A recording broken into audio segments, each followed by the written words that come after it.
think of westerns as a genre, we think of characters like John Wayne, Clint Eastwood, and Gary Cooper.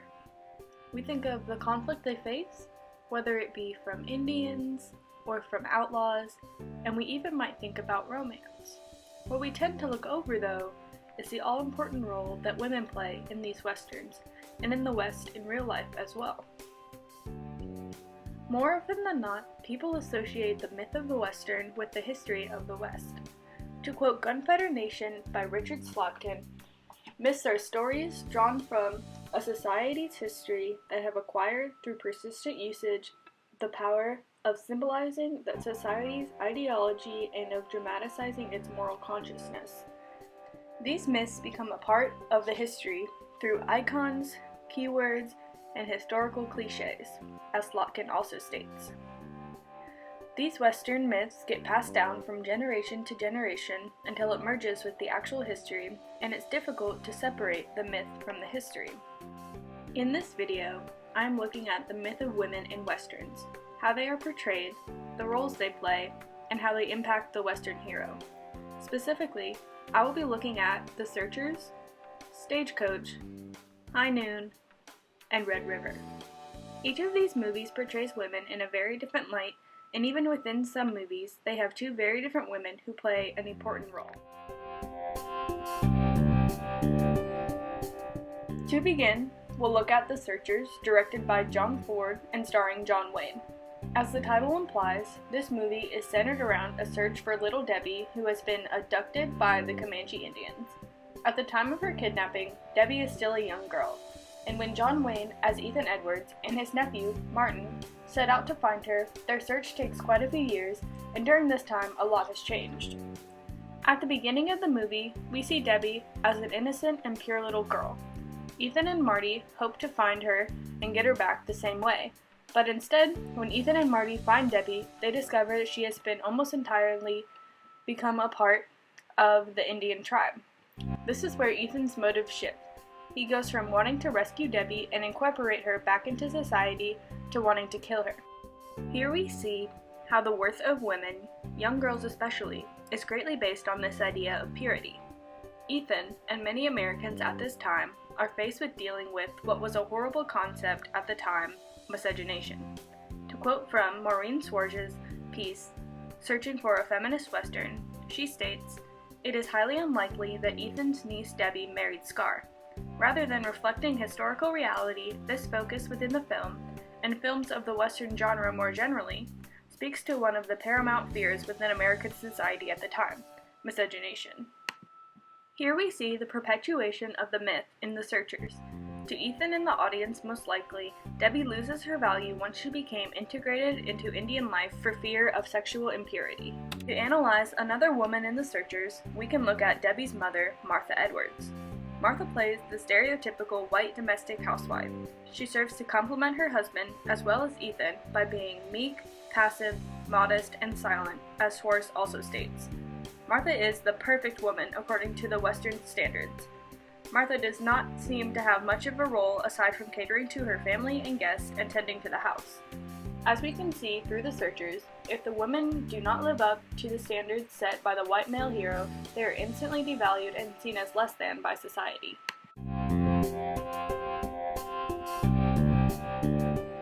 Now we can turn to another John Ford movie, Stagecoach. This movie tells the tale of 9 strangers who attempt to travel together in a stagecoach.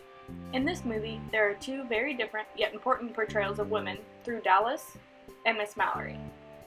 These 2 women each live a very different life and are treated differently because of this. Dallas is seen as a prostitute and gets kicked out of the town, while Miss Mallory is a respectable soldier's wife. Physically, these 2 women do not differ much, as they are both conventionally attractive, young, white women. Stagecoach is a movie motivated by thrill and action, but what role do women play in this action? As Jeffrey Spicer argues in The Changing Face of the Western, Ford is trying to convey what he sees as the female role in society, to stay still and silent, a motivation for the action, but not a part of it. We see this in Stagecoach when the stagecoach is attacked by Indians and efforts are made to protect Miss Mallory the most. Here we also see a separation between the treatment of Miss Mallory and Dallas. As Schwartz puts it, In the quintessential Western genre, white women typically play opposing roles of either saloon girls or whores who contrast this with school norms or virginal girls embedded in families led by devoted homemakers. We see this opposition through scenes like Hatfield pouring Miss Mallory's water in a cup while letting Dallas drink straight out of the canteen. What is interesting about Stagecoach is how these two women come together in the end. When Miss Mallory goes into labor and Dallas steps up to help out and even take care of the child after birth. Here we see how Dallas is the better woman because even after she has been treated so poorly by Miss Mallory, she still steps up to help her. Dallas is exemplifying the trope of the prostitute with a heart of gold, and it is extremely evident here that she is the better woman of the two. Through looking at these two contrasting women in Stagecoach, we see very different portrayals of women than in The Searchers, and how the male characters treat both Dallas and Miss Mallory in distinct ways depending on whether or not they live up, again, to the white male set standards.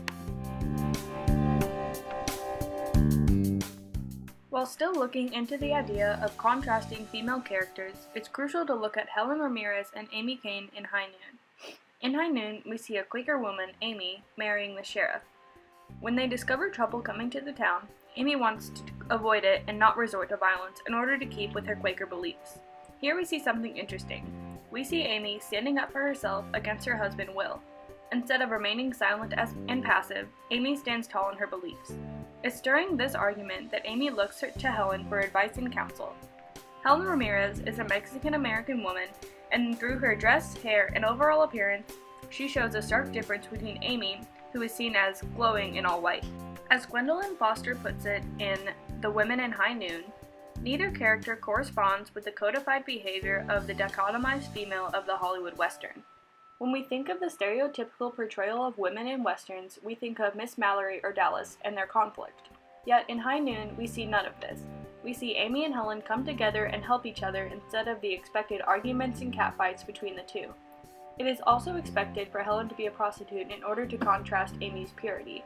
Though this is never explicitly mentioned, we do find out she is a businesswoman, and when she hears of the trouble, she up and leaves to protect herself and her business. Another interesting point about this is the fact that Helen has nothing holding her to this town, and she has the freedom to up and leave without anyone's help, something rare to see a woman, especially a woman of color, do. Something surprising also happens at the end of the movie when Will Kane is facing down the enemy. Amy shows up and saves his life by shooting Frank Miller. It is rare to see a woman hold a gun in westerns. As Ann Bilson stated in Jane Got a Gun, but most women in westerns still don't, so rare was it for women to pick up a gun that such an occurrence would be treated as an unexpected twist, as when Grace Kelly shucks off her Quakerhood to shoot the outlaw who has cornered her husband. When thinking about women with guns in westerns, it's imperative to discuss the movie Red River, directed by Howard Hawks. This film is centered around two men who herd cattle and have differing ideas on how and where to transport them. Towards the end of the movie, Matthew Garth encounters an Indian attack on a group of gamblers and dancers, one of whom being Tess Millay. Of course, Tess and Matt fall in love, yet they cannot stay together, because Matt has to beat Dunson to Abilene. After Matt arrives and makes a deal for cattle, Tess and Dunson appear. Dunson and Matt get into a fistfight, which is suddenly interrupted by no other than Tess drawing a gun on them. Tess demands that they realize that they actually do love each other and to end this pointless conflict, which they do. This ending scene is a very unique and powerful scene. Similar to Dallas and Stagecoach, Sheila O'Brien calls Tess's character the whore with the heart of gold in Leaving the Chisholm Trail Behind for Red River. Tess genuinely cares for both Matt and Dunson and wants them to see their love for each other. In Red River, there are also other less noticeable scenes of Tess overpowering the men. As O'Brien points out, in the scene where Tom meets Tess, she frequently stands while he is seated.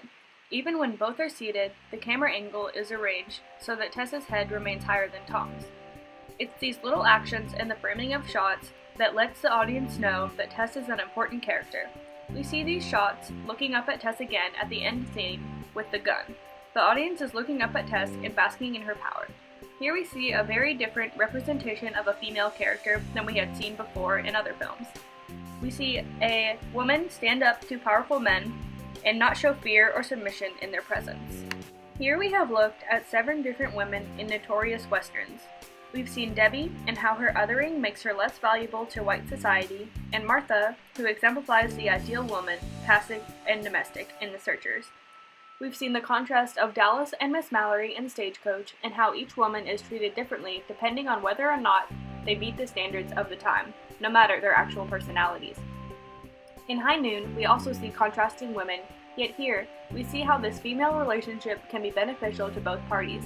And we see Helen, a woman of color, live an independent and successful life with help from no man.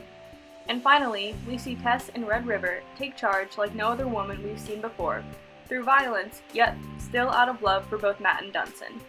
Through these women, we see that there is a multitude of various kinds of women portrayed in westerns, and while you may have to look closely to see them, not every woman is a Martha.